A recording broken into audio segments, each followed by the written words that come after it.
L'écho des savantes, le podcast scientifique pour ton panier pique-nique. Une question, une scientifique, une réponse. Une production d'Acustica. Bienvenue dans l'écho des savantes, dans le cadre du mois de la santé avec Acustica. Pour parler avec nous, il y a aujourd'hui Halima Kerdjouj qui va répondre à nos questions donc autour de la médecine régénérative. Bonjour Halima. Bonjour. Vous êtes professeur des universités et membre du laboratoire BIOS à l'université de Reims-Champagne-Ardenne. Tout à fait. Alors, la médecine régénérative, mais qu'est-ce que c'est donc ? Alors, la médecine régénérative vient compléter ce qui n'a pas marché avec la médecine reconstructrice.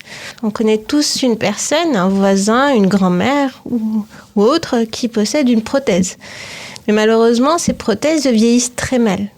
Le but de la médecine régénérative, c'est de pousser le corps à se régénérer, à se réparer et ne plus avoir à utiliser une prothèse qui vieillit mal et qui engendre des soucis par la suite. Vous faites ça dans quelles conditions ? J'imagine qu'il y a un endroit pour étudier tout ça. Oui, alors on fait ça au laboratoire BIOS, donc le laboratoire qui se situe au niveau du pôle santé à l'URCA. Et nous sommes, entre autres, spécialisés dans la médecine régénératrice osseuse. Donc on travaille pour régénérer de l'os, que ce soit de l'os pour mettre des implants dentaires ou encore de l'os pour les orthopédistes. Alors cette recherche, c'est de la chimie, de la biologie, de la mécanique ? Alors c'est le carrefour de toutes les disciplines. Donc on parle d'une discipline, d'un champ de recherche pluridisciplinaire qui associe des médecins, qui associent des biologistes, des chimistes, des biomécaniciens. Et on travaille tous ensemble pour essayer de régénérer le corps et certains organes du corps. Alors il y a des organes justement dans le corps humain qui vous aident à régénérer plus facilement d'autres organes ?